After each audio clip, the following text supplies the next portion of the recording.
Hello guys, RJ here from GADGET XTREME. Today guys, mag-unboxing mo tayo ng Samsung Galaxy Buds Plus. Nag-sale siya guys sa Lazada last day. Hindi ko alam kung ano man okasyon yun, pero nakuha lang namin siya ng 3.5 each. At nagkakahalaga po siya ng 6,990 sa SRP po niya sa Samsung. At sulit na sulit yung deal na to guys dahil half price siya. Half price namin nakuha. At buksan natin yung isa guys, yung kulay white. Dahil hindi pa ako nakakita ng color white na to. Dahil meron pa akong gamit na ganyan guys, yung Galaxy Buds lang, hindi siya yung Plus. Ito po siya, yung color black. Nilagyan ko lang po siya ng casing from Rinke. At ito, strap. Strap lang to guys, galing lang sa strap ng laptop. Yan, ito. Ganito po yung color black niya guys. Yan. Pansin ko lang sa kanya guys, tinignan ko yung specification nito is mas matagal daw yung battery life niya. Saka mas maganda yung ambient sound. Yan. Tingnan natin guys yung kasama niya sa package. Itong color white yung buksan natin. Dahil bala ko din siyang gamitin. Itong color white. Tingnan natin kung maganda. Ito.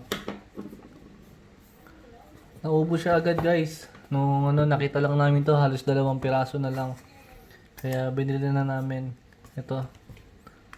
Ano kaya kasama niya? Wala po siyang kasama ng charger. Ito. Meron siyang kasamang cable sa loob. Na Type-C. Alam ko Type-C to guys dahil Type-C tong earbuds. Tsaka meron siyang mga ear tips. Yan.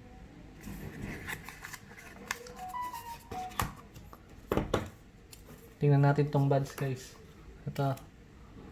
Yan. Ito yung color white. Actually, siya, glossy. Kabaliktaran ng color black dahil hindi siya glossy yung color black. Matte po siya. Yan. At hindi ko lang alam guys kung naninibago ko sa kanya, pero mas manipis siya. Hindi ko alam kung dahil sa casing. Pero parang mas maliit siya ngayon. Maliit siyang hawakan. Or else guys, naninibago talaga ako dahil may casing. Hindi ko na rin maalala kung gaano itong kakapal. Dahil matagal-tagal na rin itong may casing. Dahil lagi ko siya naibabagsak. Kaya nilagyan ko ng casing. Ayan. Ito. Ito po yung color white. Ayan. Actually guys, maganda siya. Dahil malinis siyang tingnan. Pero sana guys, magtagal siyang malinis. Ayan.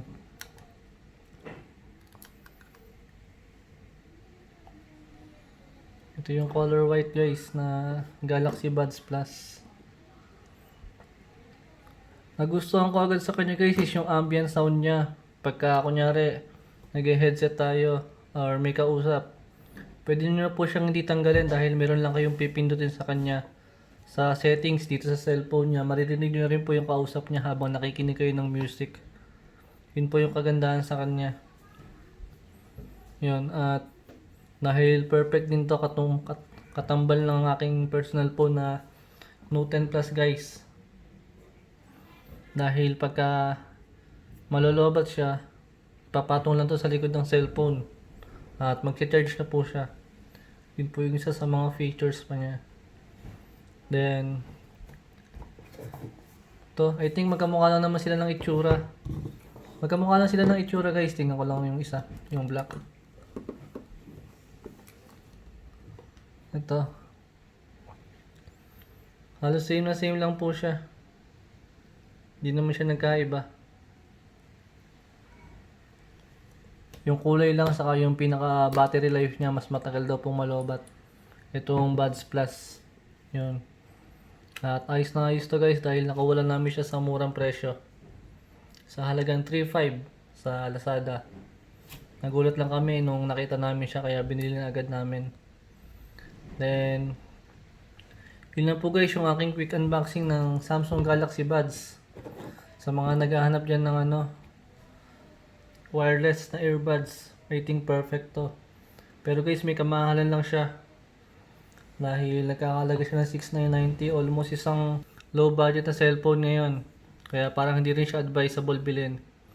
Lalo kung ganun yung presyo niya. Kaya kung maabutan niyo siya sa sale guys, Huwag nyo na siyang palampasin dahil sulit na sulit yung pressure na. Dahil yun lang po guys. Thank you for watching.